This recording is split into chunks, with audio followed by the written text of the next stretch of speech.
Well, well. Surprisingly, today was an amazing day for the stock market.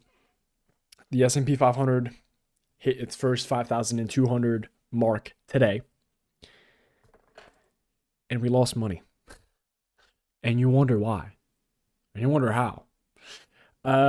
Quick disclaimer: the fact that I lost money was due to again me still being stuck in day trading and not swing trading mood. There's this problem that I found with my mentality and my psychology is that I've been doing futures trading and day trading for so long that I am glued to the lower time frames. And what I mean is I'm glued to the 5 minute, to the hour, and to the 1 minute. I'm glued to these time frames. So every day I might look at the daily chart, but that's to set up the trade. And when I trade the 5 minute.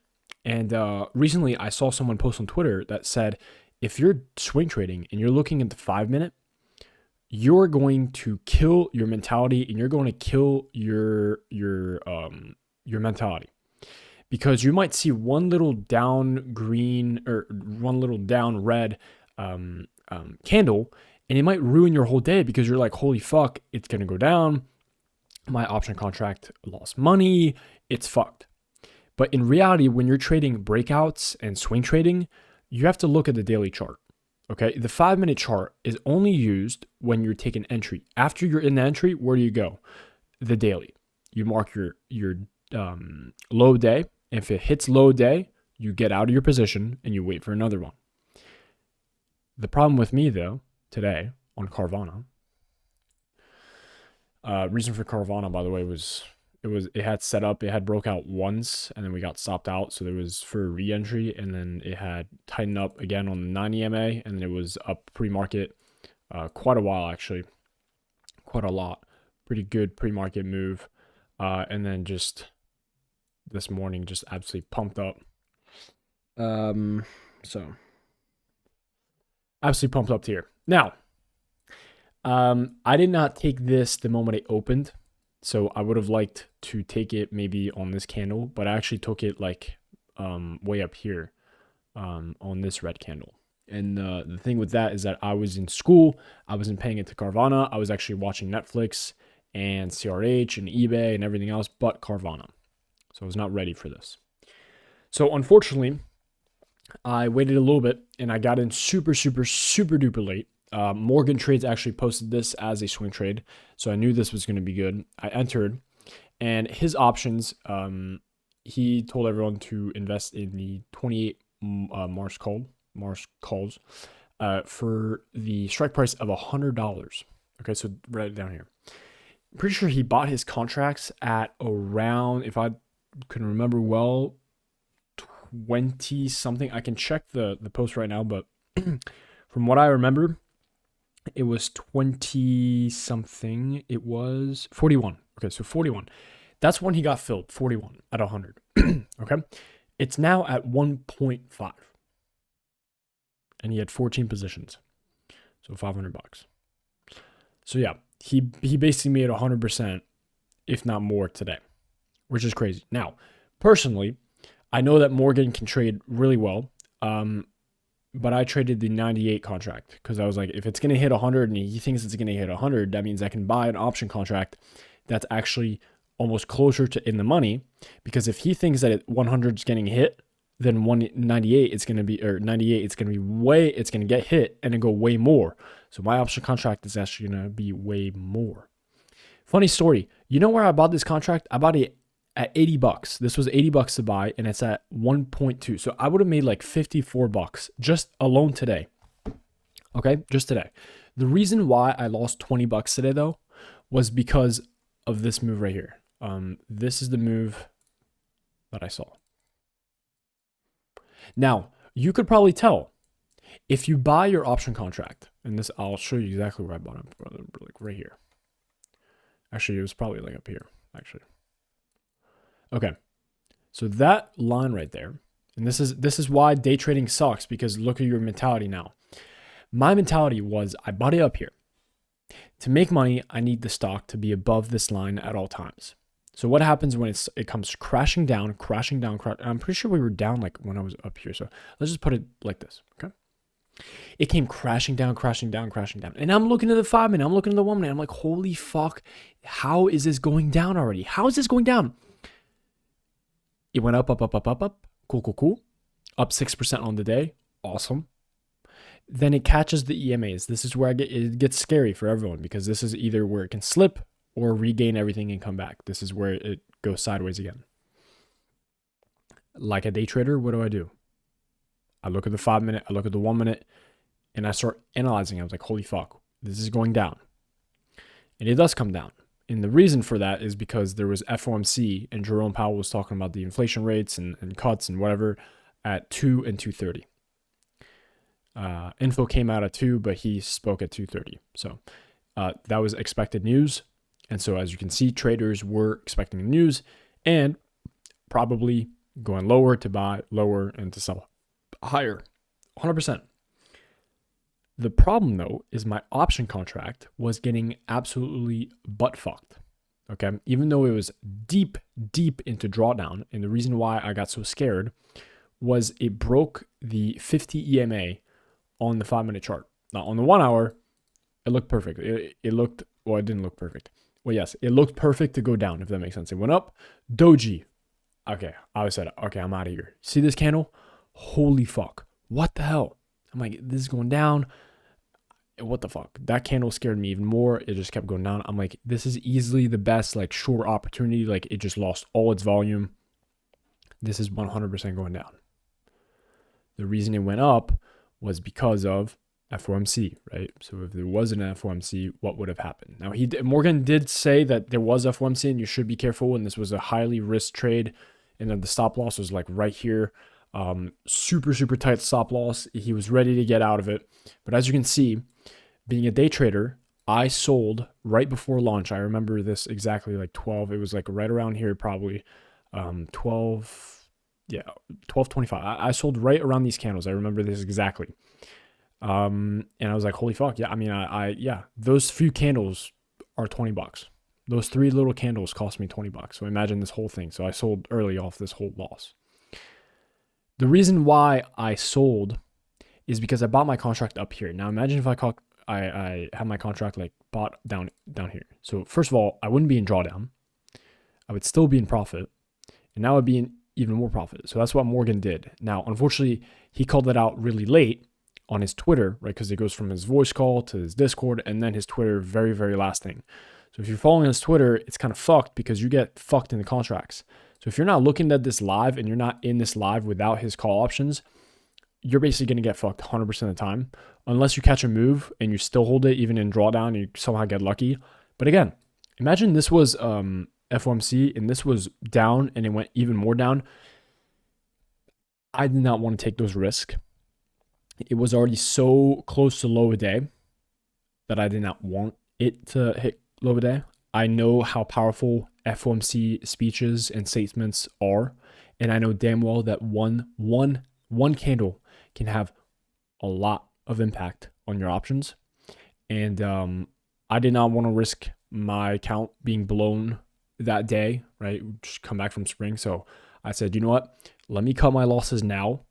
And as a day trader, that just hurts because technically you're supposed to be in profit because you should have bought earlier, but you bought late. And so your option contract got fucked. That's just how it is. That's just how options work. And that's how I have to learn. I have to learn how to lose because this is the only way I'm going to learn. If I don't have losses now, I'm going to have losses later. Okay. That's the hard reality. And we're going back to my fucking futures trading fucking videos of motivation and shit. But, yeah, I'm going to post a video about me losing. And the reason why is I want to educate people on the risk of option trading and what could have been a good trade today actually ended up as a loss.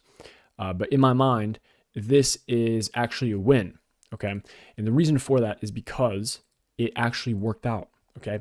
The call that I followed, the company I followed, the setup that I followed, it worked. So what does that mean? My execution went off, but the whole mentality of the swing trading and the breakout is right. It happened right here in front of my eyes. Look at this. Gaps up, go sideways. We had our first little trade a few days ago. Didn't work out. Why? But it did break out of this range. Okay, broke out of this range. It hit the EMA, got thin, broke out. Low day. Now, is it still a candidate? Yes. Why? Because it rode the 9. It went down, but it did not go down to the 10 or the 20. It didn't go down to the 50. It didn't broke down. It stayed sideways. Look at this. Look at these lows. It stayed sideways. It didn't break down. It didn't close under these lows. It stayed sideways. So to us, what does that mean? It is still a candidate, which means that if it starts getting action pre-market, news are on it, as S&P is doing good, stuff like that accumulates overnight, and it starts doing good pre-market, then guess what? It's still a candidate. We could possibly take the trade. The reason I lost is due to my execution and my bad mentality.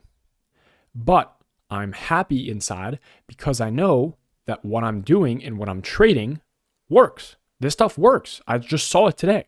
Netflix, not exactly the same thing. It is kind of breaking out, not in the way I would like it. But look at this. Netflix had its breakout here. Perfect play, by the way. You could have absolutely caught this. This would have been amazing. But here, it's riding the 9. It's riding the 9. It's not a full breakout because it's kind of riding up. And there's no, like, this is the only candle I'm really counting as the gap up. So Netflix is a candidate, but I wouldn't go super, super heavy on this. But it did make, pretty sure all-time highs, no? Oh, no, it didn't. My bad. That was not all-time highs. It just made daily highs. CRH, okay, I might take this off the list, but it had its quote-unquote breakout day today, but there was no volume, so I'm not interested. Maybe aftermarket, it could be good. It looks pretty good. eBay, this is eBay. I have very, very high expectations for eBay because of their not only perfect options, but the chart is literally setting up for it. eBay has been extremely strong for the past 2 months, weeks strong. It's about to break the 200 EMA, which is absolutely crucial for this breakout. This means that if eBay in the upcoming days breaks this weekly 200 EMA, that means that we could get a huge bullish week, if not today, but tomorrow or next week, into the 60s. So absolute huge play. This could absolutely break out. This is probably one of my top lists. The reason why it's blue is I think of the sky. The sky is far away. So this is still setting up. It's far away from setting up. And once it gets close to breaking out, I would mark it into gold. And this is like the golden touch. You know, it's the final stuff. So Dash, look at this. Look at this. What is that, DoorDash? Yeah, DoorDash. What happened to DoorDash today? It gapped up. Not the biggest gap up. Okay, it does gap down, but it is riding the 9. It gaps up. What does it do? Pulls back to the 9. Look, it pulls back. Okay. Yeah, it slips, but where does it slip? Oh, to the 20. Does it slip under that? Absolutely not.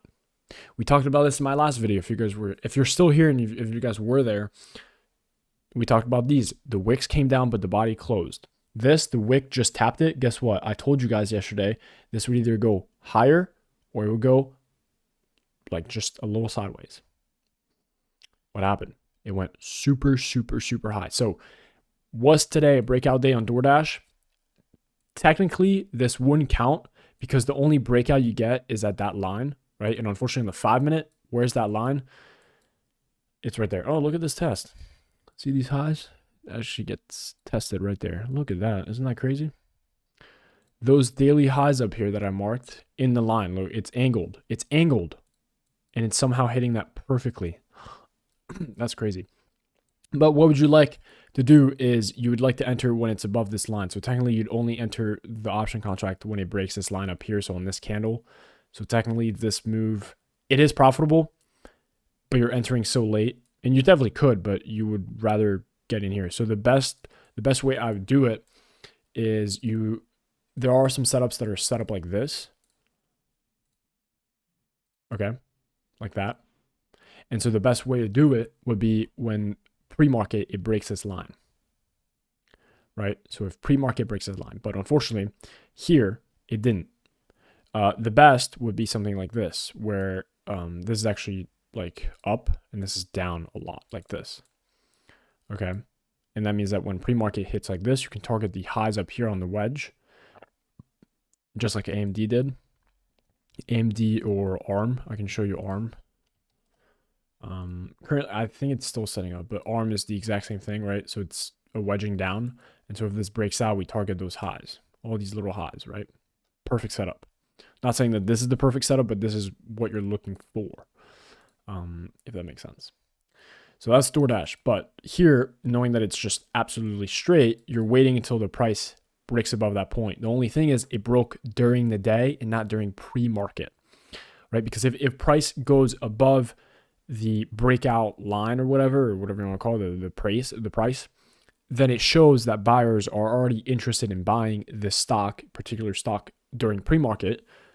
And then when the market opens, that's when everyone can jump in, when all the hedge funds can really put their money, and that's when it really pops out with that volume.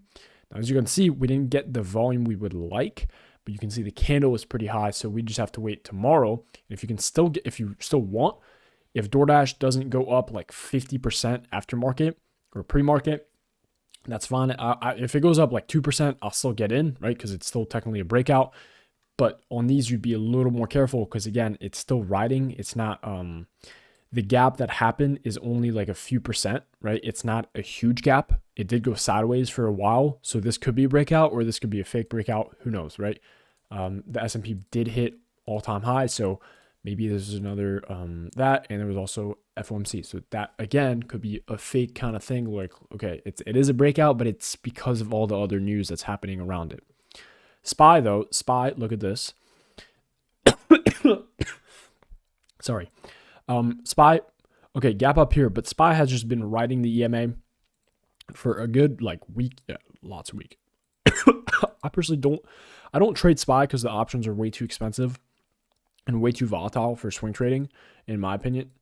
But you can see kind of go sideways. It's hard to tell, but this, it goes sideways here, but it doesn't touch the EMA. This goes sideways, has rode the EMA like a fucking dog, then hits the 20, bounces back, gaps up, has the bullish engulfing day, preferably would be like to be thinner.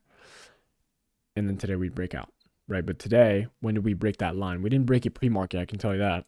We broke it, we broke it right at open, basically. So right at open, it kind of just goes in and out. Technically, you would have kind of been fucked because if you did enter on this candle that breaks it, low a day would have been created here.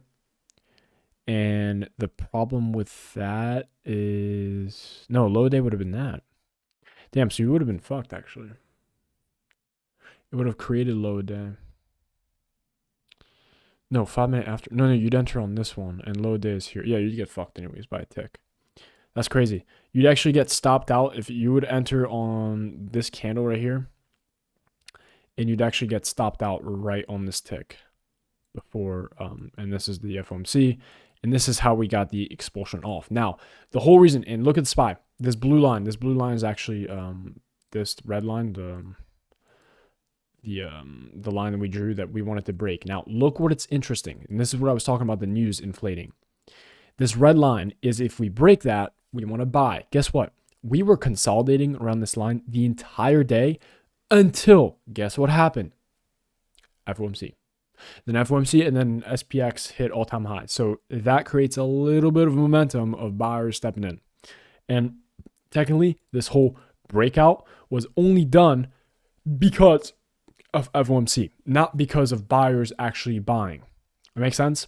So I wouldn't want to invest in a company that is only getting bought because of FOMC. I want to buy a company that is being bought pre-market, that is showing very bullish, aggressive signs, and that when it's opening, it's also showing that volume, right? We want that volume.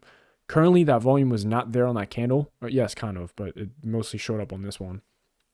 So really late in the day.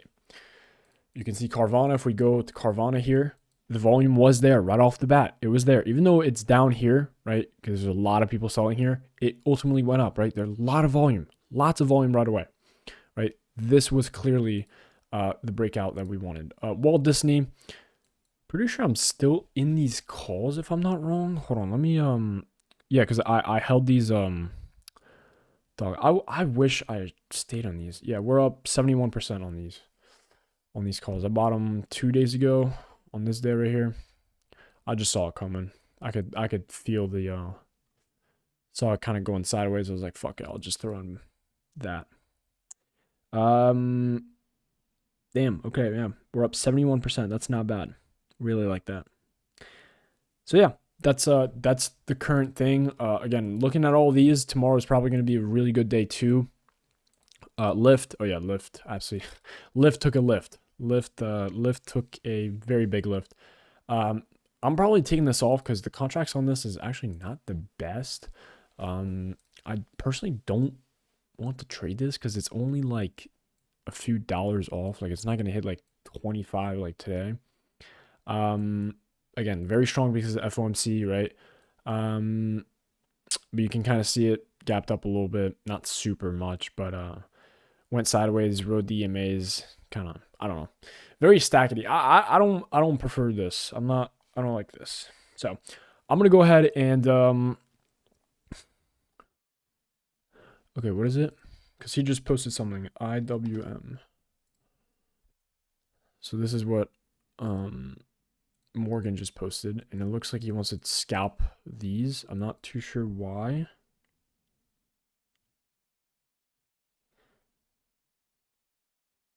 Okay, I'll just end the video here. I hope you guys have a good one. I'll see you guys at the end of the week, and I'll show you guys what I've done. Peace.